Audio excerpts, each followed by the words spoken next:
আজকে সূরা বাকারার ২১ নম্বর আয়াত থেকে পড়া শুরু করব। বিসমিল্লাহির রহমানির রহিম। ইয়া আইয়ুহান নাসু উবুদু রাব্বাকুমুল্লাযী খালাকাকুম ওয়াল্লাযীনা মিন ক্বাবলিকুম والذين من قبلكم لعلكم تتقون। এখানে বলা হয়েছে, হে মানুষ, তোমরা তোমাদের রবের ইবাদত করো যিনি সৃষ্টি করেছেন তোমাদেরকে এবং তোমাদের পূর্বে যারা ছিল তাদেরকে, যাতে তোমরা তাকওয়া অবলম্বন করো। এটা হচ্ছে আল বায়ানের অনুবাদ। তাইসিরুলের অনুবাদ হচ্ছে, হে মানুষ, তোমরা তোমাদের সেই প্রতিপালকের ইবাদত করো যিনি তোমাদেরকে ও তোমাদের পূর্ববর্তীদেরকে সৃষ্টি করেছেন, যাতে তোমরা মুত্তাকি ও পরেজগার হতে পারো। মুজিবুর রহমান অনুবাদ করেছেন, হে মানববৃন্দ, তোমরা তোমাদের রবের ইবাদত করো যিনি তোমাদেরকে এবং তোমাদের পূর্ববর্তীদেরকে সৃষ্টি করেছেন, যেন তোমরা ধর্মভীরু হও। অন্য ওয়েবসাইটে কি বলেছে, ইয়া আইয়ুহান, ইয়া হে আইয়ুহান নাসু, মানে হে মানুষ, হে মানুষ, নাসুবুদু মানে তোমরা ইবাদত করো। সুবুদু বা উবুদু মানে ইবাদত করো। ইয়া আইয়ুহান নাসুবুদু, তাহলে অর্থ কি দাঁড়ালো, হে মানুষ তোমরা ইবাদত করো রব্বাকুমুল্লাযী খলাকাকুম। রব্বাকুম মানে রব, রব তোমাদের রবের, লাজি যিনি, খলাকাকুম সৃষ্টি করেছেন, তোমাদের সৃষ্টি করেছেন। রব্বাকুমুল্লাযী খলাকাকুম, যে রব তোমাদেরকে সৃষ্টি করেছেন। ওয়াল্লাযীনা এবং যারা ছিল আগের, মিন ক্বাবলিকুম এবং তোমাদের পূর্ববর্তীদেরকেও সৃষ্টি করেছেন। লাআল্লাকুম তাত্তাকুন, লাআল্লাকুম তাত্তাকুন তোমরা যেন বেঁচে চলতে পারো পাপ হতে, বেঁচে চলতে পারো, বা মুত্তাকি বা পরহেজগার হতে পারো, এভাবেও বলা যায়। তাহলে পুরো আয়াতটির অর্থ হচ্ছে, হে মানুষ, তোমরা তোমাদের সেই প্রতিপালকের ইবাদত করো যিনি তোমাদেরকে ও তোমাদের পূর্ববর্তীদেরকে সৃষ্টি করেছেন, যাতে তোমরা মুত্তাকি ও পরহেজগার হতে পারো। তো এটা হচ্ছে সূরা বাকারার ২১ নম্বর আয়াত। এখানে আয়াতের যে শব্দগুলো অনেক সহজ।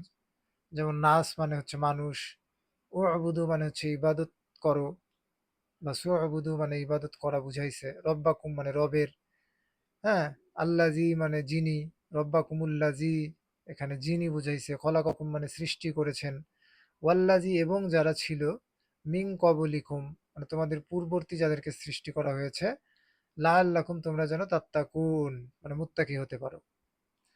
তো আয়াতটি অনেক সহজ এবং সরলভাবে বাংলায় অনুবাদ করা গেল। এবার আসি হচ্ছে ২২ নম্বর আয়াতে সূরা বাকারার। এখানে কি বলা হয়েছে একটু দেখি। ২২ নম্বর আয়াত, আচ্ছা। আল্লাযী জাআলা লাকুমুল আরদা, আরদা মানে কিন্তু পৃথিবী, আরদ মানে কিন্তু পৃথিবী। আল্লাযী জাআলা লাকুমুল আরদা ফিরাশাও, ফিরাশাও ওয়াস সামাআ বিনাআ, والسماء بناء وأنزل من السماء ماء فأخرج به من الثمرات رزقا لكم فلا تجعلوا لله أندادا وأنتم تعلمون। এখানে অর্থ বলা হয়েছে, যিনি তোমাদের জন্য জমিনকে করেছেন বিছানা, আসমানকে ছাদ এবং আসমান থেকে নাজিল করেছেন বৃষ্টি, অতঃপর তার মাধ্যমে উৎপন্ন করেছেন ফল ফলাদি তোমাদের জন্য রিজিক স্বরূপ। সুতরাং তোমরা জেনে বুঝে আল্লাহর সাথে বা আল্লাহর জন্য সমকক্ষ নির্ধারণ করো না। তাহলে এখানে তাইসিরুল অনুবাদ থেকে কি বলা হয়েছে, যিনি তোমাদের জন্য পৃথিবীকে বিছানা ও আকাশকে ছাদ করেছেন এবং আকাশ হতে পানি বর্ষণ করে, তদ্বারা তোমাদের জীবিকার জন্য ফলমূল উৎপাদন করেন, কাজেই জেনে বুঝে কাউকে আল্লাহর সমকক্ষ দাঁড় করো না। মুজিবুর রহমান অনুবাদ করেছেন, যিনি তোমাদের জন্য ভূতলকে সজ্জা ও আকাশকে ছাদ স্বরূপ সৃষ্টি করেছেন এবং আকাশ হতে বাড়ি বর্ষণ করেন, অতঃপর তদ্বারা তোমাদের জন্য উপজীবিকা স্বরূপ ফল পুঞ্জ উৎপাদন করেন। অতএব তোমরা আল্লাহর সমকক্ষে স্থির করো না এবং তোমরা এটা অবগত আছো। অন্য ওয়েবসাইটে কি বলা হয়েছে আমরা একটু সেখানে যাই। এখানে বলা হয়েছে, ভেঙে ভেঙে দেখি আমরা একটু। আল্লাজি, যিনি, জাআলা লাকুম, মানে যিনি তোমাদের জন্য করেছেন। আল্লাজি জাআলা লাকুম, যিনি তোমাদের জন্য করেছেন। জাআলা লাকুমুল আরদ, পৃথিবীকে, ফিরশাও, সজ্জা, ফিরশাও, সজ্জা, ফিরশা মানে সজ্জা, ফিরশাও, ওয়াসসামা মানে আকাশ, ওয়াসসামা মানে আকাশ, ওয়াসসামা আবিনা, সাত স্বরূপ, আকাশকে আবার সাত স্বরূপ করেছেন। হ্যাঁ, পৃথিবীকে সজ্জা করেছেন, মানে বিছানা স্বরূপ, শয্যাশয়ী। ওয়াসসামা আবিনা মানে আকাশকে করেছেন সাত স্বরূপ, আবিনা আ, ওয়াং ঝালা এবং বর্ষণ করেছেন, মিনাস সামা আকাশ হতে, ইমা আং মানে পানি। হ্যাঁ, ফা খরজা এরপর, এরপর বের করেছেন, বিহি তা দ্বারা, মিনাস সামারওয়াতি ফলমূল, নানা ধরনের ফলমূল, রিজকাল্লাকুম রিজিক হিসেবে, তোমাদের রিজিক হিসেবে।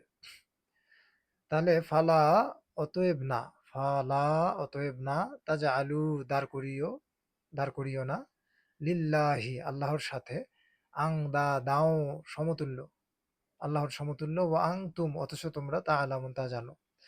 আল্লাহর সমকক্ষ কাউকে দাঁড় করিও না, এটা তোমরা জানো।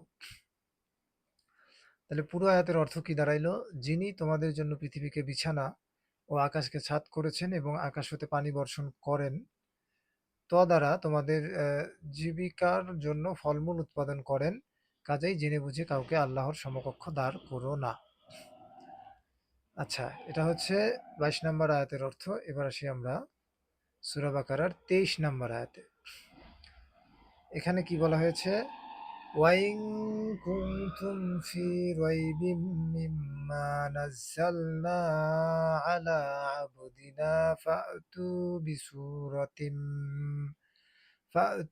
বিসূরাতিম মিন মিসলিহি ওয়াদউ শুহাদাআকুম মিন দুনিল্লাহি ইন কুনতুম সাদিকিন।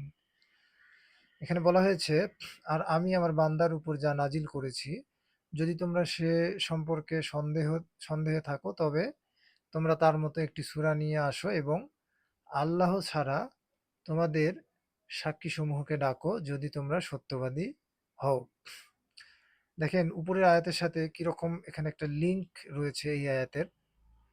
আপনার হচ্ছে 22 নম্বর আয়াতে দেখেন, আল্লাহ জমিনকে বিছানা স্বরূপ বিছিয়েছেন, আসমানকে ছাদ স্বরূপ, আবার বৃষ্টি নাজিল করেন। হ্যাঁ, এই জিনিসগুলো বলেছেন, ফল ফলাদি, আমাদের রিজিক স্বরূপ ফল ফলাদি উৎপন্ন করেন।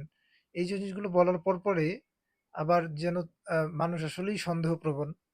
হ্যাঁ, মানুষ যেহেতু না দেখা জিনিস বিশ্বাস করে না, অনেক মানুষই আছে। হ্যাঁ, যুক্তি তর্ক এবং দলিল প্রমাণ থাকা সত্ত্বেও তারা এই জিনিসগুলোকে অস্বীকার করে শুধুমাত্র নিজেদের সুবিধার জন্য। হ্যাঁ, তো যাই হোক, দেখেন ওই আয়াতে ফল ফলাদি রিজিক হিসেবে যে উৎপন্ন করেন, বা আকাশ হতে যে পানি বর্ষণ করেন, এইগুলো বলার পরপরই আয়াতে 23 নম্বর আয়াতে বলতেছেন, আর আমি আমার বান্দার উপর যা নাজিল করেছি, যদি তোমরা সে সম্পর্কে সন্দেহে থাকো, সন্দেহে বা সংশয়ে থাকো, তবে তোমরা তার মতো একটি সূরা নিয়ে আসো। হ্যাঁ, এবং আল্লাহ ছাড়া তোমাদের সাক্ষীসমূহকে ডাকো, যদি তোমরা সত্যবাদী হও। এখানে একটি চ্যালেঞ্জ করা হয়েছে, যারা সংশয় সংশয়ে পড়েন অথবা বিশ্বাস করতে চান না, তাদেরকে বলা হয়েছে যে আল্লাহ যে এই সব কিছু করেন, হ্যাঁ, তা যদি তোমাদের অবিশ্বাস হয় বা যদি তোমরা সন্দেহ করো, তাহলে এই আল্লাহর কোরআনের যেখানে আল্লাহর বাণী, আদেশ নিষেধ উপদেশ যা কিছু আছে, এইগুলোর মতো বাক্য অথবা সূরার মতো একটি সূরা তোমরা তৈরি করে নিয়ে আসো। অবশ্যই সূরার মতো সূরা তৈরি করতে হলে কতগুলো শর্ত আছে, আরবি ব্যাকরণ অনুযায়ী, আরবি সাহিত্য অনুযায়ী, এবং আরো কিছু হচ্ছে মৌলিক বিষয় থাকতে হবে, কিছু বৈশিষ্ট্য থাকতে হবে, কিছু ক্ষমতা থাকতে হবে। আপনি যখন সমস্ত মানব জাতির জন্য কোনো একটি বাক্য উচ্চারণ করবেন। সেটির অতীত সত্যতা থাকতে হবে, বর্তমান সত্যতা থাকতে হবে, সর্বসাকুল্যে সবার গ্রহণযোগ্য হতে হবে। হ্যাঁ? তারপরে হচ্ছে সে কথার আবার সত্যতা থাকতে হবে। আ কনফিডেন্টলি একটা কথা বললে সেটা সম্পর্কে আ ক্ষমতা থাকতে হবে যে ব্যক্তি বলবে। হ্যাঁ? আমি সাবজেক্ট করে আমাকে নিজেকে সাবজেক্ট বানিয়ে যে ব্যক্তি এরকম কোনো কথা বলবে, সেটা আবার তাকে সেই সেই লেভেলের ক্ষমতাবান হতে হবে। তাই না? এসব কিছু মেনে একটা মানুষ যখন কোনো একটা কথা বলবে সেটা আবার কপি হওয়া যাবে না। কোরআনের কপি হয়ে গেলে বা এমন একটি বাক্য সে তৈরি করলো আরবিতে মানবজাতির উপকারের জন্য কল্যাণার্থে, হ্যাঁ? বা আদেশ, নিষেধ, উপদেশ সেটি যাই হোক যে টাইপেরই বাক্য হোক, সেটি যদি সমস্ত মানুষ জাতির জন্য গ্রহণযোগ্য না হয় বা ২০২৫ সালে গ্রহণযোগ্য হলেও ৩০ এর পর ৪০ এর পর সেটা হ্যাঁ, অচল হয়ে গেল সেটাও হবে না। এই সমস্ত কিছু মেনে তাকে এই কোরআন শরীফের সূরার মতো একটি সূরা কিন্তু আ আ তৈরি করে নিয়ে আসতে হবে। ঠিক আছে? তো যাই হোক এটি আ হচ্ছে আল্লাহ পাকের চ্যালেঞ্জ সূরা বাকারার ২৩ নাম্বার আয়াতে যে আ আর আমি আমার বান্দার উপর যা নাজিল করেছি যদি তোমরা সে সম্পর্কে সন্দেহে থাকো, তবে তোমরা তার মতো একটি সূরা নিয়ে আসো এবং আল্লাহ ছাড়া তোমাদের সাক্ষীসমূহকে ডাকো যদি তোমরা সত্যবাদী হও। এবং যদি আরো কেউ সাহায্যকারী থাকে তাদেরকে নিয়েও তোমরা চেষ্টা করো। পৃথিবীর সমস্ত মানুষকে নিয়ে চেষ্টা করো। তো অন্য ওয়েবসাইটে কি বলা হয়েছে? আ এখানে ২৩ নম্বর আয়াতে কি বলা হয়েছে? আ আমি আমার বান্দাদের প্রতি যা নাজিল করেছি তাতে তোমাদের কোনো সন্দেহ থাকলে তোমরা তার মতো কোনো সূরা এনে দাও। আর তোমরা যদি সত্যবাদী হও তবে আল্লাহ ছাড়া তোমাদের সকল সাহায্যকারীকে আহ্বান করো। হ্যাঁ? এটার যদি আমি তাফসীর দেখি, তাফসীরে এখানে বলা হয়েছে যে তাওহীদের পর এবারে রিসালাতের প্রমাণ পেশ করা হচ্ছে। বলা হচ্ছে আমি আমার বান্দার প্রতি যে কিতাব অবতীর্ণ করেছি সেটা যে আল্লাহর পক্ষ থেকে অবতীর্ণ। এই ব্যাপারে যদি তোমাদের কোনো সন্দেহ থাকে তবে তোমরা তোমাদের সকল সহযোগীদের সাথে নিয়ে এই ধরনের কোনো একটি সূরা রচনা করে দেখিয়ে দাও। আর যদি এরকম করতে না পারো তাহলে জেনে নিও যে বস্তুত এ বাণী কোনো মানুষের প্রচেষ্টার ফল নয়, বরং তা আল্লাহর বাণী। তোমাদের উচিত আল্লাহর কালাম এবং রাসূলের রিসালাতের উপর ঈমান এনে সেই জাহান্নামের আগুন থেকে বাঁচতে চেষ্টা করা, বাঁচার চেষ্টা করা, যা কাফেরের জন্য প্রস্তুত করা হয়েছে। তো এখানে যা কাফেরের জন্য প্রস্তুত করা হয়েছে, কাফের বলে কাদেরকে বুঝানো হয়েছে? কাফের কাদেরকে বলা হয়? কাফের একজন মুসলমানের ভিতর থেকেও কাফের হয়ে যেতে পারে কেউ। হ্যাঁ? তো কাফের বলতে যে আল্লাহ এবং আল্লাহর রাসূলকে অবিশ্বাস করে। আবার ইসলামের যে মৌলিক বিষয়গুলো সেগুলোকে অবিশ্বাস করে। তাই না? তো আ আ আমরা যদি প্রমাণ দিতে পারি যে ইসলামই একমাত্র আ সঠিক আল্লাহর প্রেরিত বা আল্লাহর মনোনীত একমাত্র ধর্ম বা একমাত্র মত এবং পথ। এটা যদি প্রমাণ হয় সমস্ত মানব জাতির জন্য, এটি শুধু মুসলমানের জন্য না। এটি যদি প্রমাণ হয় যে ইসলামই একমাত্র আল্লাহর প্রেরিত ধর্ম এবং কুরআন হচ্ছে সমস্ত মানব জাতির জন্য হেদায়েত স্বরূপ আল্লাহ বা সৃষ্টিকর্তার থেকে নাজিলকৃত কিতাব। ঠিক আছে? এবং হযরত মুহাম্মদ সাল্লাল্লাহু আলাইহি সাল্লাম আল্লাহ থেকে প্রেরিত রাসূল, নবী ও রাসূল। যদি এটি প্রমাণ হয়, এটি কিন্তু সমস্ত মানব জাতির উপর বর্তায়। তো সমস্ত মানব জাতির উপর যদি বর্তায়, তাহলে কাফের কারা? কাফের তারাই যারা এই জিনিসগুলোকে অবিশ্বাস করবে। তো এখানে কারো নাম ফিক্স করা নাই যে রহিম, করিম, বরকত, হ্যাঁ? সাবিনা, তারপরে জাহানারা এরকম কোনো ফিক্স করা নেই যে সে কাফের। কাফের কে? যে এই জিনিসগুলোকে অবিশ্বাস করলো। সে মুসলমানের ভিতর থেকেও হতে পারে, সে অন্য ধর্মের ভিতর থেকেও হতে পারে, কাফেরদের মধ্য থেকেও হতে পারে। ঠিক আছে? এটা কোনো ফিক্স করা নেই। অনেক কাফেরদের মধ্য থেকেও অনেক ভালো মুসলমান আছে যারা ইসলামের জন্য অনেক ভালো কাজ করতেছে। আমাদের বাই বার্থ যে মুসলমান, জন্মগত মুসলমান তাদের থেকেও অনেক ভালো ঈমান, আমল, আখলাক তারা আ নিয়ে চলে। এরকম আছে। তো এখানে কাফের বলতে মানে অনেক আ নাস্তিক বা ইসলাম বিদ্বেষী যারা তারা কাফের বলতে মনে করে যে এখানে ফিক্স করে দেয়া হইছে যে অমুক, অমুক, অমুক সে। এর মানে হচ্ছে হিন্দুদেরকে, মুশরিকদেরকে অথবা ইহুদিদেরকে একদম ফিক্স করে দেয়া হইছে। তারা আ মানে এমনভাবে বলে যে তারা আর মানে আ সঠিক পথে আসার কোনো সুযোগ নেই। এমনভাবে বলে যে এই হচ্ছে জান্নাত শুধু মুসলমানদের জন্য, খারাপ কাজ করলেও শুধু মুসলমানদের জন্য, জাহান্নাম শুধু এই অন্য ধর্মের এখানে কিন্তু নাম উল্লেখ করা হয় নাই। এখানে ডিরেক্ট কাফেরদের বলা হয়েছে। তো কাফের কাকে বলে? এটা আপনারা গুগলে সার্চ করে দেখে নিবেন। তো সেই অর্থে যেই হোক সেই জাহান্নামে যাবে। এখানে নির্দিষ্ট কোনো ফিক্স করা নাই যে সে মুসলমান হলে সে জান্নাতে যাবে। মুসলমানদের মধ্যেও অনেকে জাহান্নামে যাবে। ঠিক আছে? তো যাই হোক, এটা যেন কেউ অপব্যাখ্যা না করতে পারে। তো তাফসীরের সাথে, সাথে আমার নিজস্ব কিছু ম ম মতামত এখানে দিলাম। তো ভুল হয়ে থাকলে আল্লাহ পাক মাফ করবেন এবং সেই সাথে আপনারাও ভুল ধরিয়ে দিবেন। ক্ষমাসূচক দৃষ্টিতে দেখবেন। আ আচ্ছা, তাহলে এটি হচ্ছে সূরা বাকারার ২৩ নাম্বার আয়াতের আমি তাফসীরটা পড়তে গিয়ে এই কথাগুলো হলো। তাহলে দেখেন সূরা বাকারার এই ২৩ নাম্বার আয়াতের যে লিঙ্ক, ২২ নাম্বার আয়াতের সাথে যে লিঙ্ক, সেটি কি সুন্দরভাবে আল্লাহ পাক এখানে এই ৩ টি আয়াত ২১, ২২, ২৩ আমি একটা লিঙ্ক খুঁজে পাচ্ছি যে ২১ নাম্বার আয়াতে আল্লাহ পাকের ইবাদত করার কথা বলা হচ্ছে। হ্যাঁ? আল্লাহ পাক যে পূর্ববর্তীদেরকেও সৃষ্টি করেছেন এবং আমাদেরকে মুত্তাকি হওয়ার কথা বলা হচ্ছে। আবার ২২ নাম্বার আয়াতে তিনি আকাশ বিছানা স্বরূপ সৃষ্টি করেছেন। হ্যাঁ? সরি, আকাশ হচ্ছে আ জমিনকে বিছানা স্বরূপ, পৃথিবীকে বিছানা ও আকাশকে ছাদ করেছেন এবং আকাশ হতে পানি বর্ষণ করেন। এই যে এই জিনিসগুলো। তারপরে জীবিকার জন্য ফল-ফুল উৎপাদন করেন। এই জিনিসগুলো বলার পরপরই ২২ নাম্বার আয়াতে, তার পরপরই দেখেন ২৩ নম্বরে বলতেছেন এইগুলো যদি, যে আমার বান্দার উপর যত কিছু নাজিল করা হয়েছে বা অবতীর্ণ করা হয়েছে, সেগুলো যদি তাতে তোমাদের কোনো সন্দেহ থাকে, তাহলে তোমরা কোরআন শরীফের সূরার মতো একটি সূরা নিয়ে আসো, বানিয়ে নিয়ে আসো। তোমরা যদি সত্যবাদী হও তবে আল্লাহ ছাড়া তোমাদের সকল সাহায্যকারী আর যত সাহায্যকারী আছে সবাইকে নিয়ে এসে হলো কোরআন শরীফের সূরার মতো একটি সূরা তৈরি করো।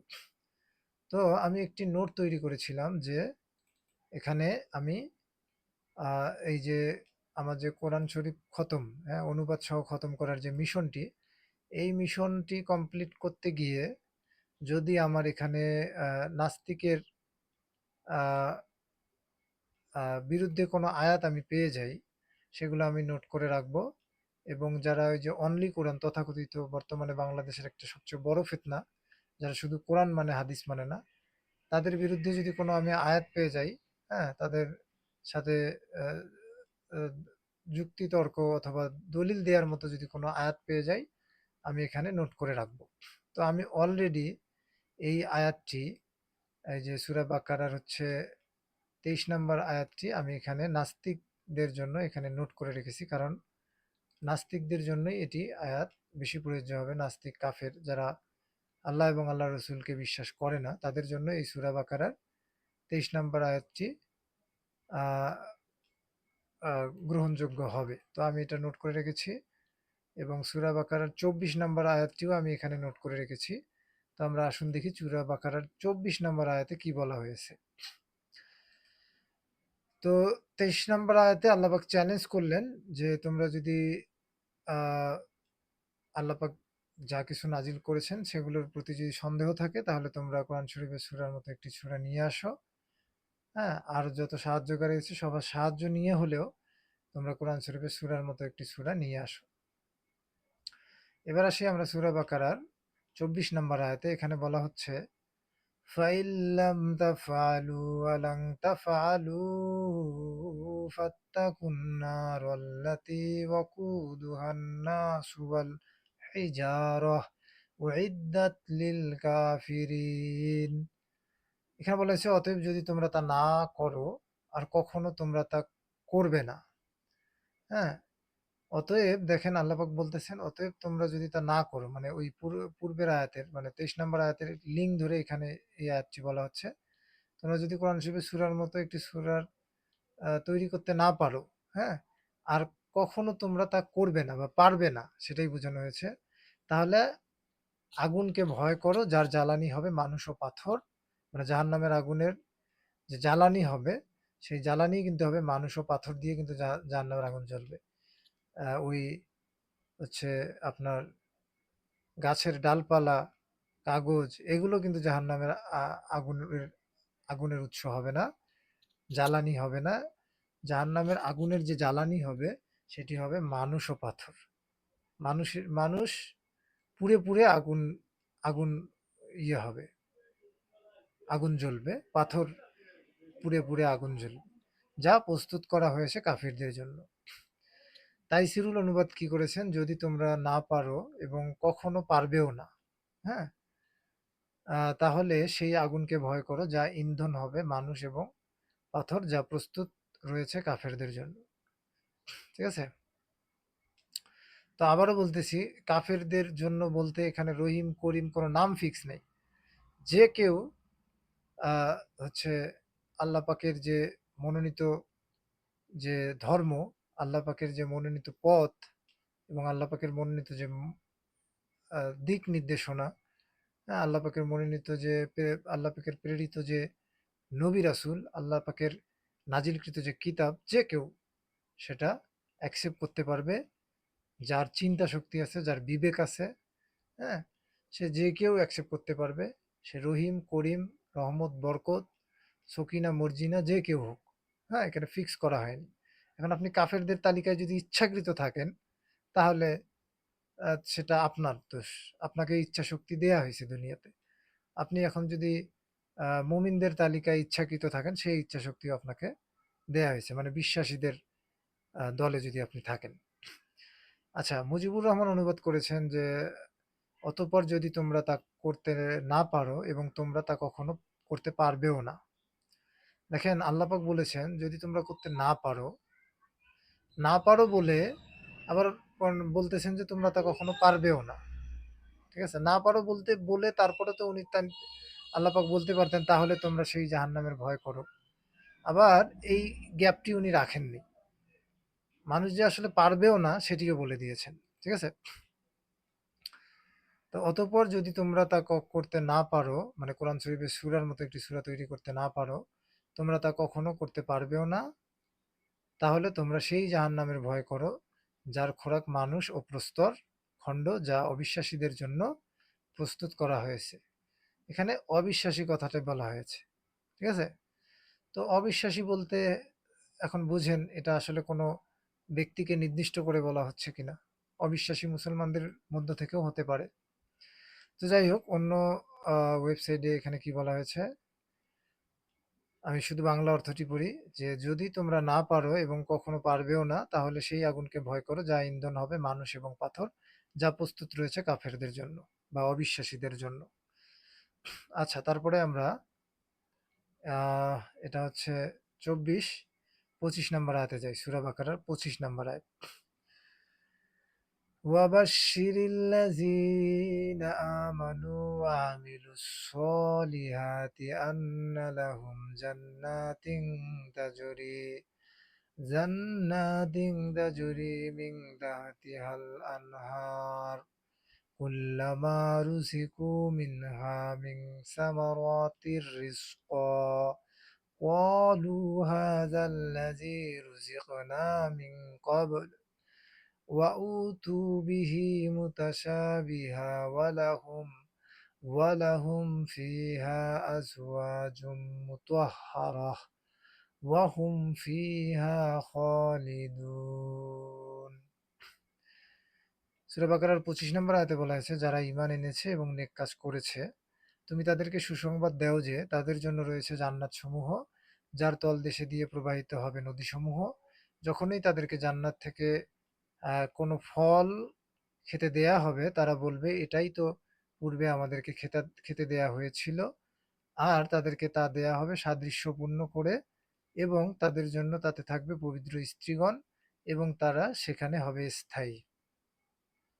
তো জান্নাতে যে পবিত্র স্ত্রীগণ দেয়া হবে বা হুর বা আপনার হচ্ছে নারীদেরকে আবার কেন স্বামীগণ এখানে বলা হলো না? এইগুলো নিয়ে ইসলাম বিদ্বেষী কিছু মানুষ আছে যারা, এবং ভিন্ন ধর্মেরও কিছু মানুষ আছে। তারা মনে করেন যে এখানে বৈষম্য করা হয়েছে। তারা মনে করেন যে এইগুলো নিয়ে সমালোচনা করেন, ঠাট্টা-মশকরা করেন। আমি জান্নাতে যে হুরের কথা বলা হয়েছে বা স্ত্রীগণের কথা বলা হয়েছে, এটি নিয়ে একটি স্বতন্ত্র ভিডিও করব। আসলেই কি পুরুষদেরকে বেশি সুবিধা প্রদান করা হয়েছে, নারীদেরকে এই ব্যাপারে বঞ্চিত করা হয়েছে বা বৈষম্য করা হয়েছে কিনা, এই ব্যাপারে আমি একটি স্বতন্ত্র ভিডিও করব। তো যাই হোক, এখানে বলা হয়েছে, দেখেন যে আল্লাহ যে আগের আয়াতেই হচ্ছে আপনার 24 নম্বর আয়াতেই জাহান্নামের কথা বলা হলো। হ্যাঁ, অতঃপর যদি তোমরা করতে না পারো, যে কোরআন শরীফের সূরার মতো সূরা তৈরি করতে না পারো, বা যদি তোমাদের কোনো সন্দেহ থাকে, হ্যাঁ, বা তোমরা যদি অবিশ্বাসী হও, এই অবিশ্বাসীদের জন্য যে জাহান্নামের কথা বলা হয়েছে, পরক্ষণেই আবার পরের আয়াতেই আবার জান্নাতের সুসংবাদ দেয়া হয়েছে। মানে ভয়, যাতে মানুষ ভয় না পায়, আবার পরক্ষণেই এখানে আল্লাহ পাক আশার বাণী শুনিয়েছেন, জান্নাতের কথা শুনিয়েছেন। এখানে বলা হয়েছে যারা ঈমান এনেছে, মানে বিশ্বাস করেছে যারা। এখানে অবিশ্বাসীদের কথা বলা হয়েছে, এখানেও যেমন কারো নাম ফিক্স করা নেই। এখানে আবার বিশ্বাসীদের কথা বলা হয়েছে, এখানেও কিন্তু কারো নাম ফিক্স করা নেই। যারা বিশ্বাস এনেছে এবং নেক কাজ করেছে, তুমি তাদেরকে সুসংবাদ দাও। তাদেরকে মানে কি? হ্যাঁ, তাদেরকে সুসংবাদ, যে কেউ, সেটা পৃথিবীর যে কেউ, সুসংবাদ দেওয়া যে তাদের জন্য রয়েছে জান্নাতসমূহ, যার তলদেশ দিয়ে প্রবাহিত হবে নদীসমূহ। হ্যাঁ, যখনই তাদেরকে জান্নাত থেকে কোনো ফল খেতে দেয়া হবে, তারা বলবে এটা তো পূর্বে আমাদেরকে খেতে দেয়া হয়েছিল, আর তাদেরকে তা দেয়া হবে সাদৃশ্যপূর্ণ করে, এবং তাদের জন্য তাতে থাকবে পবিত্র স্ত্রীগণ, এবং তারা সেখানে হবে স্থায়ী। ঠিক আছে? এখানে তাইসিরুল অনুবাদ করেছেন প্রায় একই। এখানে চিরস্থায়ী কথাটি বলেছেন, যে সেখানে আমরা চিরস্থায়ী থাকবো। সঙ্গিনীর কথা বলা হয়েছে। হ্যাঁ, এই কিছু পরিবর্তন, তাছাড়া অর্থ পুরো সম্পূর্ণ একই আছে। আমাদের পূর্বে জীবিকা হিসেবে যা দেয়া হতো, এ তো তারই মতো। হ্যাঁ, যাই হোক, এখানে মুজিবুর রহমান কি অনুবাদ করেছেন, এবং যারা বিশ্বাস স্থাপন করেছে ও সৎ কার্যাবলী সম্পাদন করে থাকে তাদেরকে সুসংবাদ প্রদান করে যে তাদের জন্য এমন জান্নাত রয়েছে যার তলদেশে দিয়ে নদীসমূহ প্রবাহিত হচ্ছে। যখনই সেখানে তাদেরকে খাবার হিসেবে ফলপুঞ্জ প্রদান করা হবে, তখনই তারা বলবে আমাদের তো এটা পূর্বেই প্রদত্ত হয়েছিল। বস্তুত তাদেরকে একই সদৃশ্য ফল প্রদান করা হবে, এবং তাদের জন্য তন্মধ্যে শুদ্ধা সহধর্মিণীগণ রয়েছে, এবং তন্মধ্যে তারা চিরকাল অবস্থান করবে। তো এখানে আরেকটি ওয়েবসাইটে আমরা দেখি আহ, এই অর্থ প্রায় একই। হ্যাঁ, তো শুধু আমি এই যে তাফসিরটা পড়বো এখানে, এই আয়াতের 25 নম্বর আয়াতের তাফসির পড়ে আমি আজকের মতো শেষ করব। তো এখানে তাফসিরে বলা হয়েছে, তাফসির তিন, এই একই আয়াতের তিনটি ভাগে এখানে অর্থ করেছেন, মানে ব্যাখ্যা করেছেন। যে প্রথম ব্যাখ্যাতে বলা হয়েছে, প্রথম অংশে কোরআন কারীম প্রত্যেক স্থানে বিশ্বাস তথা ঈমানের সাথে সাথে সৎকর্ম থাকা, নেক আমলের কথা উল্লেখ করেছেন। যে শুধু বিশ্বাস স্থাপন করে বসে থাকলে হবে না, মানে প্র্যাকটিক্যাল যে কাজকর্মগুলো সেগুলো করতে হবে, মানে আমল করতে হবে। একথা পরিষ্কার করে দিয়েছে, ঈমান এবং নেক আমল পরস্পর অবিচ্ছেদ্য অংশ। ঈমান মানে শুধু বিশ্বাস, এবং আমল দুইটাই কিন্তু পরস্পর আহ সম্পর্কযুক্ত। নেক আমল ব্যতীত ঈমান ফলপ্রসূ নয়, এবং আল্লাহর নিকট ঈমান ছাড়া নেক আমলের কোনো গুরুত্ব নেই। হ্যাঁ, দুইটিরই গুরুত্ব আছে। আর নেক আমল তখনই নেক আমল বলে গণ্য হবে যখন সুন্নত নবী সাল্লাল্লাহু আলাইহি সাল্লামের তরিকা অনুযায়ী এবং আল্লাহর সন্তুষ্টি লাভের জন্য খাঁটি নিয়তে করা হবে। সুন্নত পরিপন্থী আমল গ্রহণযোগ্য নয়। অনুরূপ খ্যাতি লাভ ও লোক দেখানোর জন্য কৃত আমলও প্রত্যাখ্যাত। দ্বিতীয় অংশে বলা হয়েছে আহ হয়তো বা জান্নাতের সমস্ত ফলের আকার আকৃতি একরকম হবে। অথবা তা দুনিয়ার ফলের মতো দেখতে হবে, তবে এ সাদৃশ্য কেবল আকার ও নাম পর্যন্তই সীমাবদ্ধ, নচেৎ জান্নাতের ফলের যে সবাদের সাথে দুনিয়ার ফলের সবাদের কোনো তুলনা নেই। জান্নাতের নিয়ামতের ব্যাপারে হাদিসে আছে যে এমন নিয়ামত যা কোনো চোখ দেখেনি, কোনো কান কখনো শোনেনি এবং কোনো মানুষের অন্তরেও এই চিন্তা বা তার সঠিক ধারণা উদয় হয়নি কখনো জীবনেও। হ্যাঁ, এটা হাদিস শরীফে সহিহ বুখারীতে আছে। ৩ নাম্বার অংশে বলা হয়েছে অর্থাৎ মাসিক, নিফাস এবং অন্যান্য ঘৃণিত জিনিস থেকে পবিত্রা হবে। ওই পবিত্র স্ত্রীগণ বলতে মনে হয় সেটাই এখানে ব্যাখ্যা করা হয়েছে। যাই হোক, এটা আমি বুঝতে পারি নাই। তারপরে বলা চিরস্থায়ী বলতে এখানে কি বোঝানো হয়েছে? জান্নাতবাসীরা জান্নাতে চিরকাল থাকবে এবং তারা বড়ই প্রফুল্ল থাকবে, আর জাহান্নামীরা জাহান্নামে অনন্তকাল থাকবে এবং তারা বড়ই কষ্টে বাস করবে। হাদিসে এসেছে যে জান্নাতীরা জান্নাতে ও জাহান্নামীরা জাহান্নামে চলে যাওয়ার পর একজন ফিরিস্তা ঘোষণা দেবেন, হে জাহান্নামবাসীগণ, আর তোমাদের মৃত্যু নেই, আর হে জান্নাতবাসীগণ, আর মৃত্যু নেই, আর মৃত্যু নেই। একজন ফেরেশতা এভাবে বলবেন। যে দল যে অবস্থায় আছে সব সময় ওই অবস্থাতেই থাকবে। চিন্তা করেন তাহলে জান্নাতে যাদের মৃত্যু নেই তারা কতটা সেফ থাকবে, এবং জাহান্নামে যাদের মৃত্যু নেই তারা কতটা আযাব এবং গজবের মধ্যে থাকবে। আল্লাহ আমাদেরকে হেফাজত করুক। যদি মৃত্যু না হয় আর যদি এরকম কন্টিনিউ শাস্তি চলতে থাকে তাহলে একটা মানুষ কি করবে? আসলে এটা যদি আমরা না বুঝি, আল্লাহ আমাদের বোঝার তৌফিক দান করুক। তো যাই হোক, এটা হচ্ছে সূরা বাকারার 25 নম্বর আয়াতের আমি তাফসীর পড়লাম। আগের আয়াতগুলো সূরা বাকারার 21, 22, 23, 24, 25 আমার মনে হয় একটি আয়াতের সাথে আরেকটি আয়াতের সম্পর্ক আছে, লিঙ্ক আছে। হ্যাঁ, তো আপনারা পড়ে নেবেন। পড়লে আপনারা যখন নিজেরা আবার হচ্ছে কোরআন শরীফের আয়াত পড়বেন এবং সেই সাথে অর্থগুলো পড়বেন, আরো ভালোভাবে অনুধাবন করতে পারবেন। তো আজকে সূরা বাকারার 25 নম্বর আয়াত পর্যন্তই থাকবে। আজকে এ পর্যন্তই থাক। আসসালামু আলাইকুম ওয়া রাহমাতুল্লাহ।